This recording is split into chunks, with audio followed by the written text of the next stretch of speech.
Hey y'all, you are tuned in to the Powerhouse Lash podcast. This podcast is my diary to the lash community where I share my highs, lows, lessons, and rants based on my lash journey.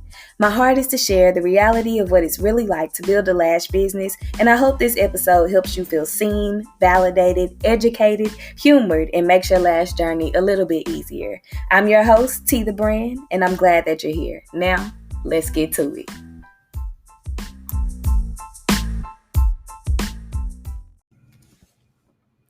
Hey y'all, welcome back to another episode of the Powerhouse Lash podcast. I'm so happy that you're here. The podcast is growing. I think last week it hit 100. It came in ranked 105 in the entrepreneurship category in the United States. So thank y'all so much for listening to my little podcast and helping it grow. And I can't wait to see what it becomes and flourishes into. So I wanted to do an episode on cancellations and no-shows because it just happened to me.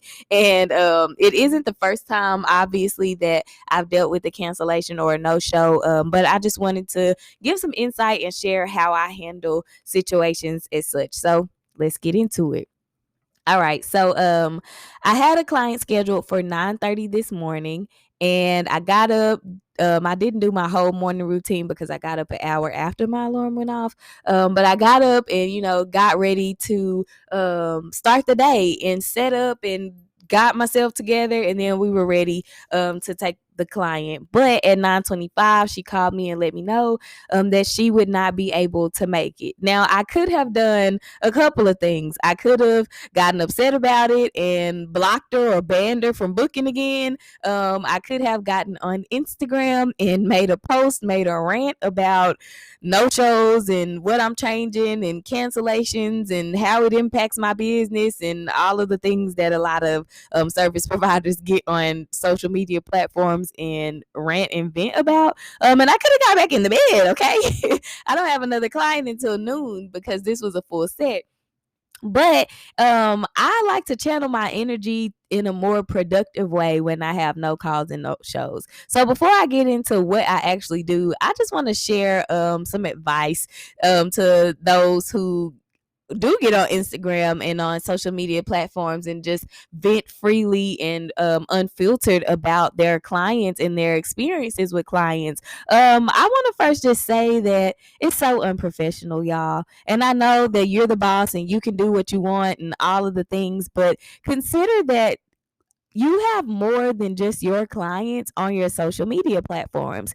And if you have your social media platform set up to where other people can find you as a service provider, think about if I am searching for a new lash artist and I'm on Instagram and I just search Dallas lash artist and I find my page, Powerhouse Lashes by TTB, and on my page, when I go to my story, I see just this rant about all of the things that Powerhouse Lashes is about to change and implement because a client pissed them off.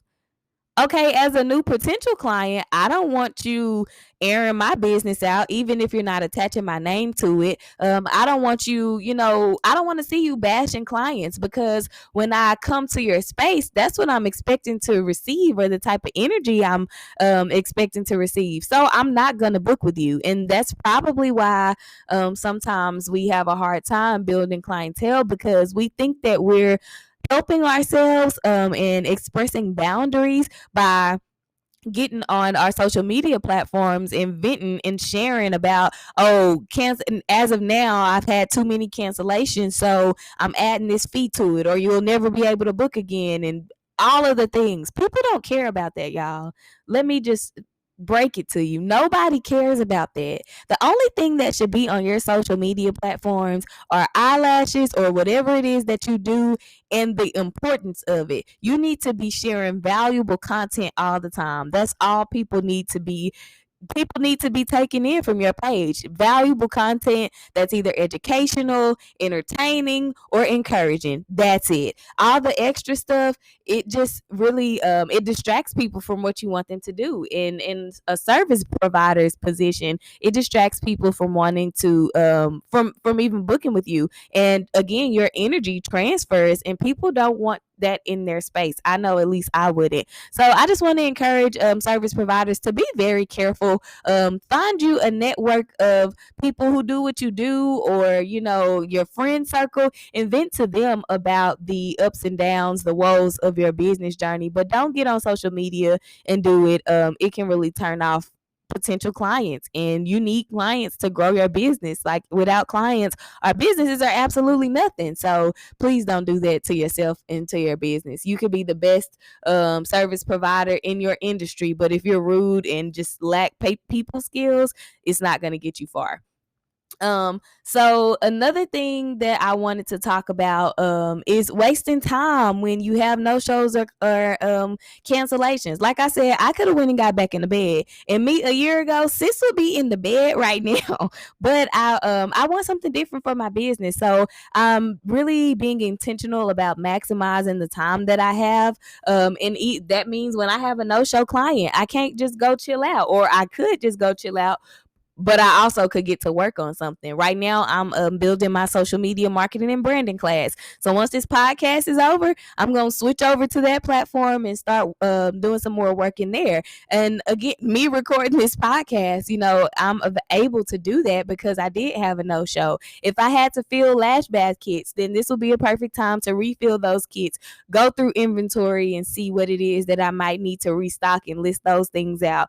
Evaluate how my own social media page is going, just different things that you could do, or that I could be doing, but that you could do when you have cancellations or no shows. Redirect the energy that you have to a different piece of your business. Practice on the lash set. I have sets that I'm still trying to perfect and introduce to my clients, and that's something that I can do during this time that I don't have a client this morning. And I know, especially when you're feeling like a more experienced artist, when you kind of got you a clientele, or if you have a solid clientele base, you might not feel like you need to practice as much, but practice makes it easier. So there's always something to learn, something to improve, a way to get better, and just so on and so forth. So don't sleep on yourself. Be a forever student. Do some research in the industry in another way. Look up marketing strategies. Make sure that your marketing is A1. There's just so much that you can redirect your attention to other than going off and getting mad on Instagram. So I just want to encourage you to do that. I had a lash artist. So I previously recorded this episode and we were live on Instagram, but I just re-recorded it so that it'll be a little more structured and organized, because I was kind of all over the place with that episode. But I had an artist ask on there about how to handle deposits when clients, how to get deposits from clients who book. And so basically what she's saying is, you go on the booking site or you schedule your appointment, whether it's through her or whatever, and then you have to send your deposit through a separate channel. And my best advice to her was to get a booking site and collect deposits through the booking site. It makes your life easier. It's super convenient for the clients. You don't have to do a whole lot of back and forth, and you know that you have appointments solidified. You don't have to worry about chasing people down for deposits. So everybody get a booking site. I might do an episode on a booking site as well. But I just wanted to make sure I addressed that, because we addressed it on the live, and just in case she's listening and wants to come back to it, that piece of advice will be here for her. So y'all, all in all, basically, don't go off on your Instagram pages when you have clients who no show. So something that I also wanted to add: the client who no showed today, she sent her money. And that is, I can't say that if I wasn't the service provider that I am, that she would have done that. Clients will really show you how much they appreciate you, your work, your time, your energy, your contribution to their lives. But you have to make sure that you're showing up as a person who's worthy of that. If you want these clients who love you and respect you and respect your business, you have to show yourself first lovable. You have to give love. You have to show respect, and you have to present yourself as respectful. You have to take your own business serious so other people will take your business serious. This is why policies are super important as well. So I have a policy in place for no shows and cancellations, and that policy and reschedules, and that policy is very simple. All I ask is that clients reschedule or cancel appointments at least 48 hours in advance. 2 days gives me time to put out there that I have an opening and try to fill the opening. If nobody gets it, then nobody gets it. That's why we take a deposit. But if somebody is trying to get in, then you have enough time to respect the other person's time to let them know that, hey, I have this opening, and if you want it, it's yours. I also have in that policy that if you do not cancel your appointment or reschedule your appointment within the 48-hour time frame, when you are going to reschedule or when you choose to reschedule or rebook, you have to pay the service 100% at the time of booking. So, for example, if my client today hadn't sent her whole payment for this service, then when she would come back to book, it would be okay. You want to book for January 1st, and this is just me throwing the date out there. You want to book for January 1st at 2 o'clock. You have to send the full payment at when you're ready to book that appointment. And if you don't send the full payment, then your appointment will not be held. It will not be solid. And that just makes sure that you don't keep wasting time. Because other people want to get in, and your time and your money as a service provider is important and it is valuable. So making sure that you have policies in place for literally everything. That policies are boundaries that protect you and they protect your clients. They keep y'all on the same page. Make sure you have like a little clause or drop box or something in there where your clients can type their name in to serve as a signature, because that is super important to actually make the contract worth keeping, or be able to hold it up. So yeah, make sure you have your policies in place, and make sure you stand by your policies, because if you don't, your clients won't, and then they won't take you serious when it's time to implement them. So again, policies are boundaries. They protect you, they protect your clients, and they help you run your business a little more smoothly. So that is all that I have for this episode. I hope that it was helpful. I hope that it helps make your lash journey a little bit easier.